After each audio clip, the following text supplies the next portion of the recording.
everyone. Welcome to Cody's Car Conundrum, where you will hear about car news, car culture, and car talks. Here's your host, Cody Wagner. Hello and welcome back to the podcast. Now we start straight off with the news. New Chevrolet Malibu ticks all the right boxes with IIHS Top Safety Award. And if you don't know what IIHS stands for, it stands for Insurance Institute of Highway Safety. Lord March to open Goodwood with special run in 1957 BMW 507. Kia Stinger rear-wheel drive sports saloon coming next year? Maybe. 1983 Ferrari 440i estimated to go for just over $40,000. Patriotic Maserati Gran Turismo S poses on satin black wheels. Renault debuts limited edition Capture Wave, adds TCE 120 manual to the range. Is a McLaren 650S successor coming in 2017? This Corvette has done 700,000 miles, and it isn't willing to stop. And that's just a testament to how cars' engines will not blow up after 200,000 miles, especially if you take care of them correctly and maintain them correctly. I'm telling you, that's incredible though, driving it for 700,000 miles. That's like going halfway across the globe. New details emerge on Aston Martin and Red Bull's car, but are they true? No. I don't think they are anyway. Tesla's solution for Model X's enormous windshield is a sunshade, and I make that sound way more exciting than it is. Volkswagen reportedly readying all-electric BMW i3 rivaling concept for Paris show, which is surprising because you'd think they'd be broke by now. BMW Group reports best ever May in global car sales. Suzuki exec resigns in wake of fuel economy falsification. Gambala offers new Porsche Cayenne Aero kits. They're not bad, but Jalopnik's parent company Gawker files for bankruptcy. Says it will sell to Ziff Davis. Apparently. Faraday Future hires ex-Ferrari executive. Hamilton and Rosberg highlight celebrity driver lineup for 2016 Goodwood Festival of Speed. BMW's 2017 model year range brings new 230i, 330i, and 430i, i8 and Protonic Red, and more. Elemental to debut first production spec RP1 at Goodwood. Tesla tries to put suspension failure story in context. Swipes reporter. Apparently. Cristino Rolando switches bodies with fan, supposedly wrecks Bugatti Huayra in Nike ad. Apparently, a man steals Porsche 918 from showroom for a joyride. Yep, someone stole a Porsche 918 from a showroom just to go on a joyride. I mean, come on! It would just be better to get Forza 6, get the Porsche expansion pack, and then just do it all over you want on the Nürburgring. Why not just do that?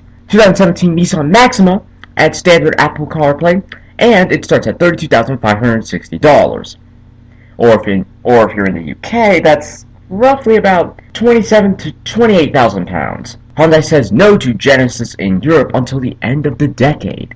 Acura to race all-electric NSX concept at this year's Pikes Peak. New Mercedes-Benz C-Class Cabrio for sale in the UK from £36,200, or more or less 40 grand in the US. New Fiat 500S wants to be the bad boy of the range, and it kinda looks the part. It doesn't look like a bad boy per se, it just looks sporty, which is a good thing. Walmart, Uber, and Lyft don't want you to ever leave your home again.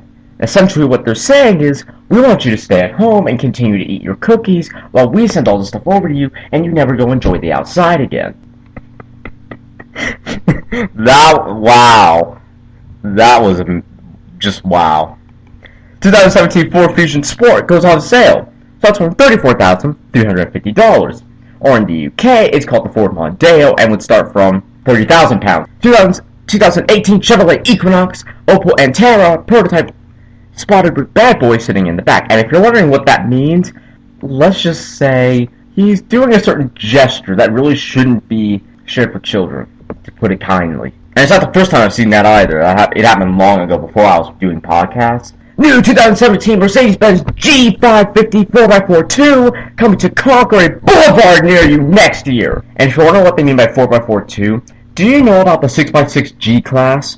Okay, well the 4x42 is just a 4x4 version of the 6x6 with all the suspension upgrades and whatnot. That's what it is. Razvani details Beast's new interior. And an Elon Musk tweet made Samsung SDI lose $580 million. How? Renault Koleos rebadged as Samsung QM6 in South Korea.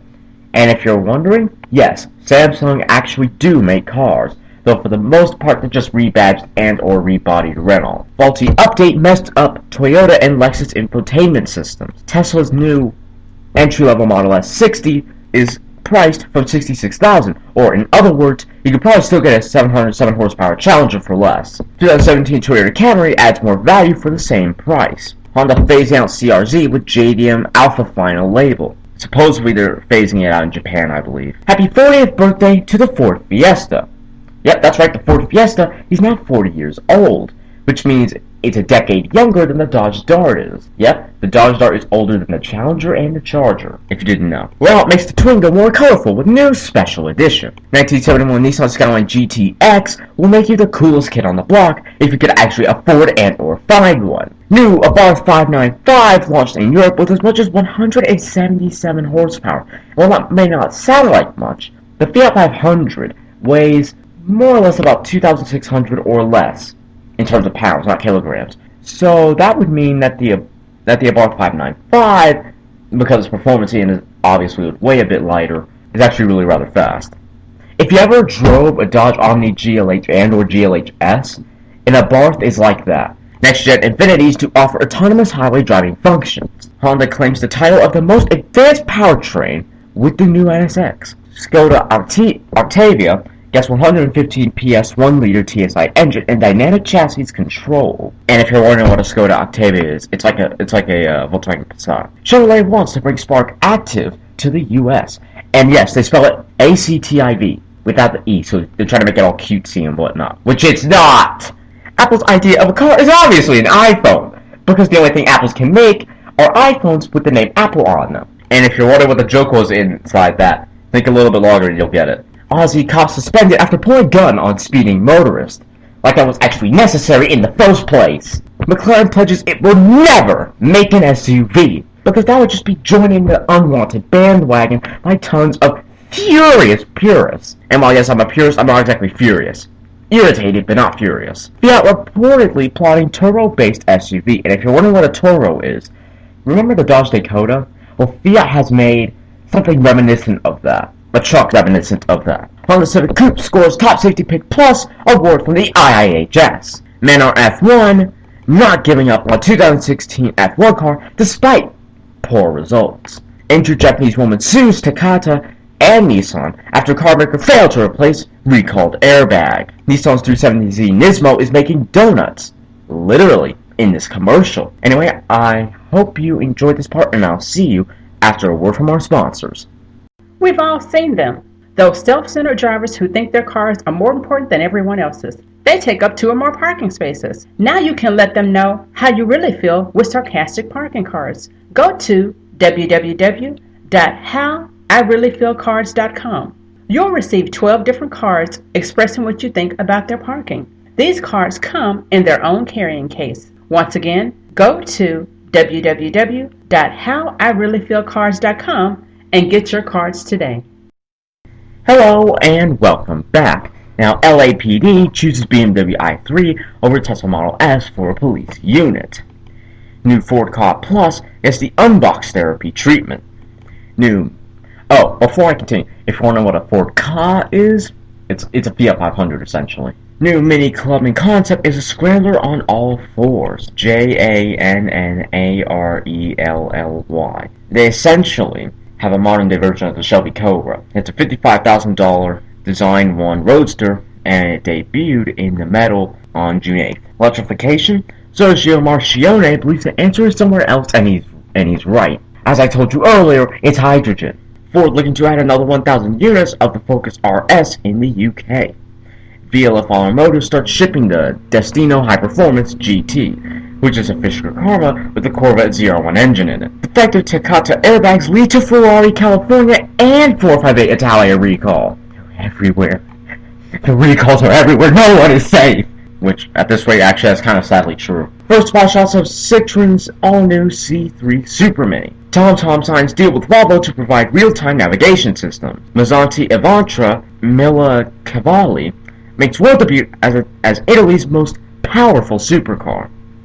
New Fiat 124 Spider, priced from $19,400 545 pounds in the UK, which actually in the US is priced from, I believe, 24 grand. Ford launches Ka Plus in Europe. Ford Ranger M Sport looks like a baby Raptor, and if you're wondering, yes, Ford does still make the Ranger, but only for Europe, and it's actually a big upgrade compared to the Ranger we have and or had in the US. 900 horsepower wide-body Dodge Challenger is pure evil. Ken Block's first signature Ford is a transit van. It's the Euro one, the one that looks better than the one we have in the US, but you probably don't know what it looks like. Hydrogen-powered H-Tron Quattro on display at the Audi Forum. Updated DeLorean DMC-12 to get a new and more powerful engine. DeLorean's rebirth is imminent, with the Texas-based DeLorean Motor Company preparing to unveil an updated DMC-12 for 2017. New Gen 2018 Ford Fiesta scooped for the first time, and it looks really good too. I cannot wait to see it.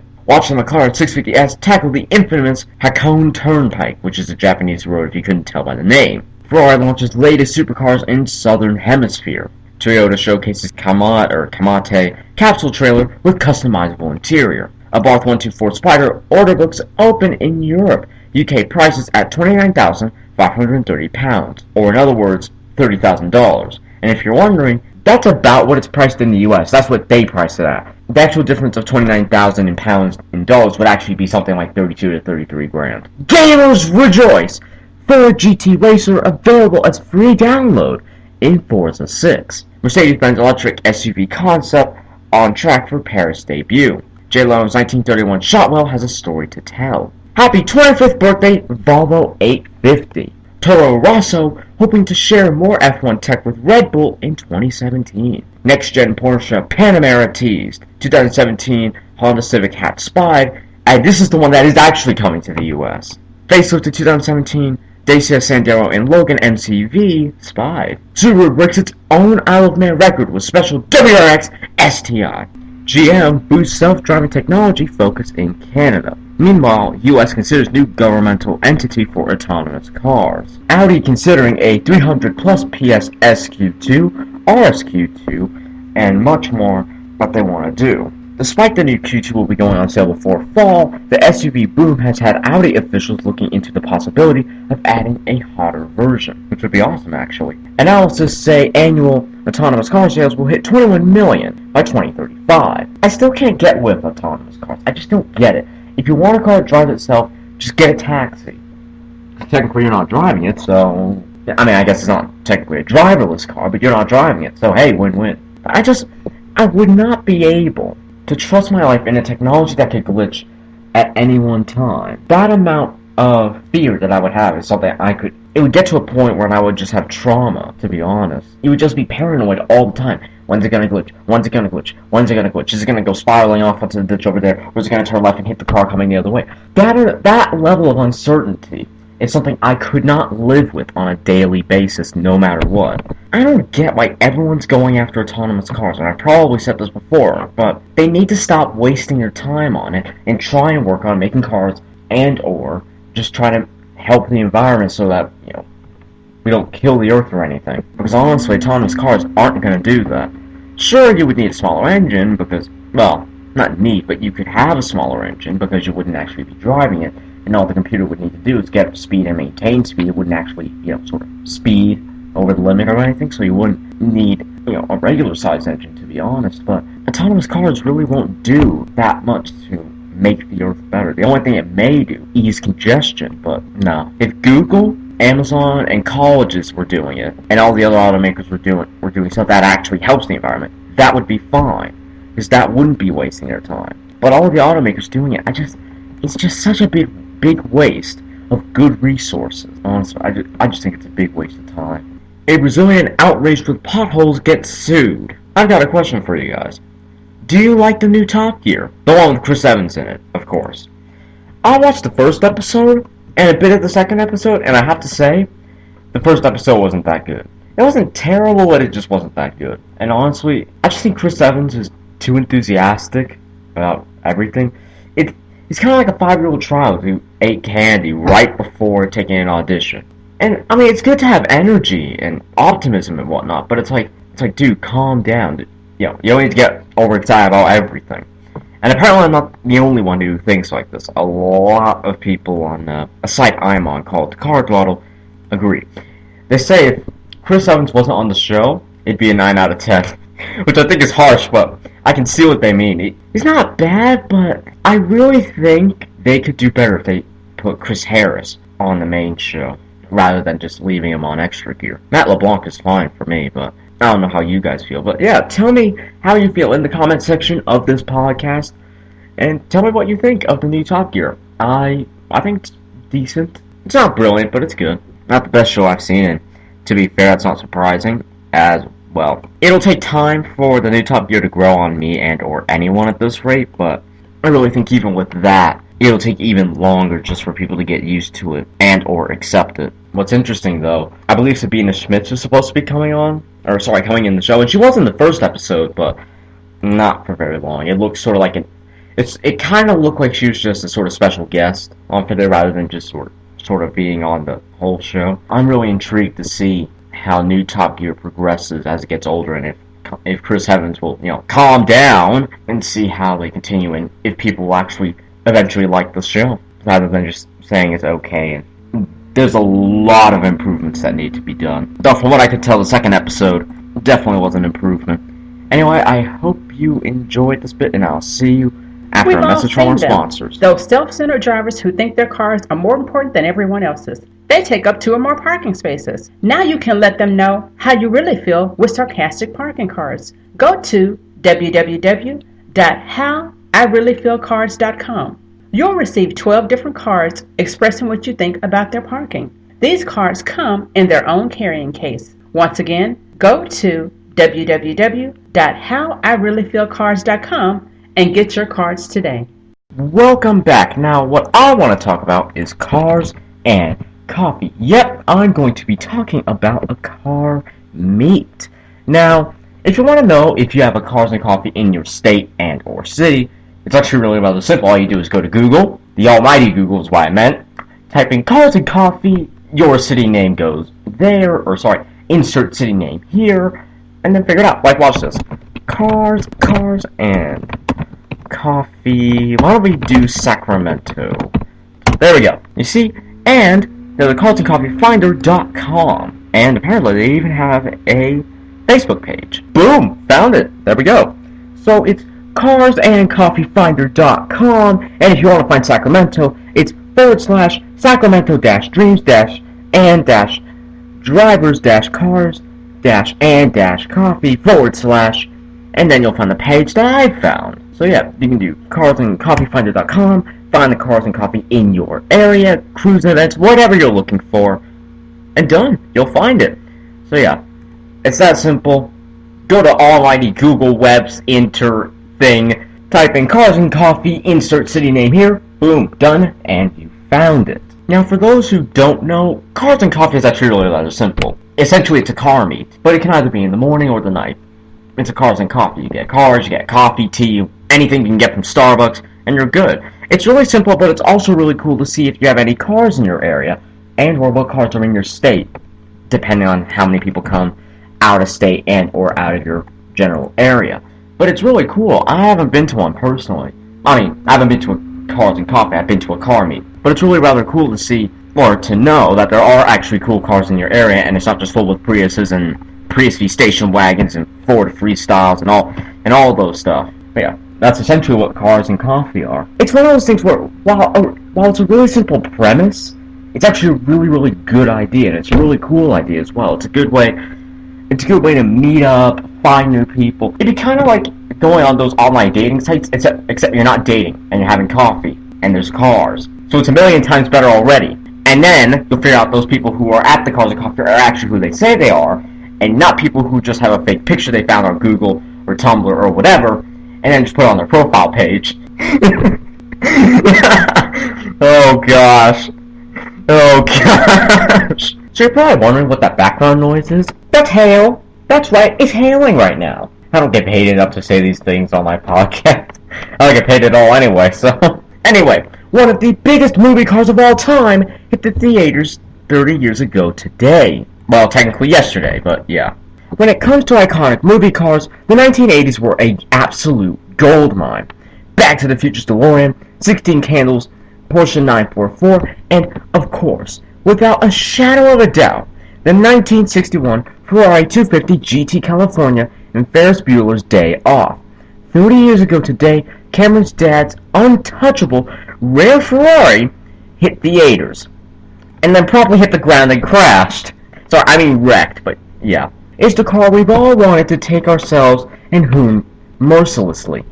All without crashing it, of course, and then making it fall off the side of a house. It's so pretty. It's too pretty. It all but deserves to be unprettified at the protagonist's hands. The protagonist's hands who then crashed it off the side of the house, which then wrecked it. Okay, maybe not unprettified out the window, but you know what I mean. Here's your daily reminder that you're old.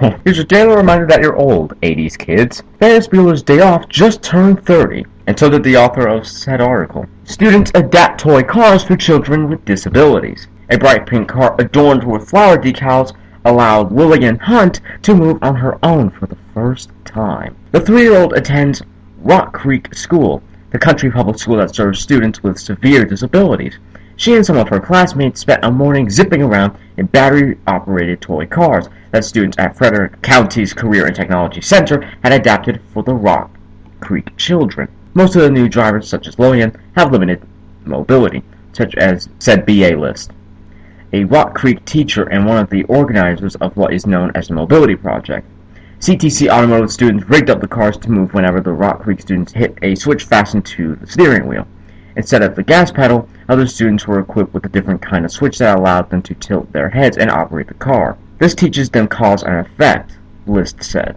The switch can also be used to help them learn how to communicate through alternative means, like an iPad. Everything is personalized, individualized here, said List, who also helped adapt other toys for students. The project was inspired by a similar movement started at the University of Delaware, Go Baby Go.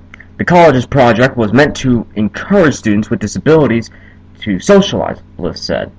Rock Creek parents are allowed to take the cars home, that if their children outgrow them, they will be returned to the school. Lillian's parents, Mark Hunt and Kaylee Dare, said they had rearranged the first floor of their home to allow her to drive around. It's something more mobile for her to do, besides sitting in a stroller or being carried, Dare said. She's outrunning her brother now, which she never does. She'll be able to be in it all summer, getting tan. I think there's meant to be an A there. A wide contingent of CTC students participated in the project, said Martha Lowry, CTC's advisor for the Skills USA program, which hosts technical competitions for students nationwide. The automotive students rewired the cars, the construction and electrical students equipped them with safety features, she said. Students in other programs met with Rock Creek students, learned their favorite colors and their favorite activities, and brainstormed decals that could be stuck on the cars. Design students then created and printed those stickers. The project made the CTC students more aware of those with disabilities, Lowry said, and allowed them to form bonds with the Rock Creek students. Taylor Vogel, a junior at Gov. Thomas Johnson High School and a design and printing student at CTC, said in a phone interview she was particularly honored to participate in the mobility project. She recalled designing skulls and peace signs, rainbows and sparkles. One decal read #Diva, Vogel said. I would love to do it again, she said. It was a proud moment for me. One of the CTC students and her family purchased a car for a Rock Creek student, List said. A business donated another. List searched Walmart for clearance sales and purchased one of smaller cars for $25, a leftover from a Black Friday sale. New, the cars can cost between $200 and $300, List said. Rock Creek parent Randy Johnson said he intends to post a photo of the car on Pinterest, where he learns about designs of other specialized toys. He said he's never seen anything like the car. His son, Mac, is 6-year-old and the only survivor of triplets. He was born at 21 and a half weeks and weighed 18 ounces. He's got a musician's ear. He'll lay out multiple iPads and match music and beats in time with each other. Mac is fiercely independent, Johnson said. He mostly crawls, but uses a walker sometimes. He has been diagnosed with cerebral palsy. I'm so sorry if I got that wrong, which weakens his muscles, but he'll grab onto railings and furniture to support himself. He's absolutely loving this. He'll love driving around the neighborhood, Johnson said. Little things like this We can trust him to drive where he wants. I love the school. It's great for him. It really is. I really hope you all enjoy that really rather inspiring story, and I'll see you all in the next podcast. You have just listened to Cody's Car Conundrum. Be sure to join us every Sunday. You can subscribe to Cody's YouTube channel at www.youtube.com/c/vibrforlifeacr. Be sure to get Cody's books on Amazon at www.amazon.com/E/B019K X72 Z8. If you have any questions or would like to become a sponsor, send an email to drtaffy777@gmail.com and put sponsor in the subject line. Be sure to follow Cody here so you don't miss any episodes. Bye until next time.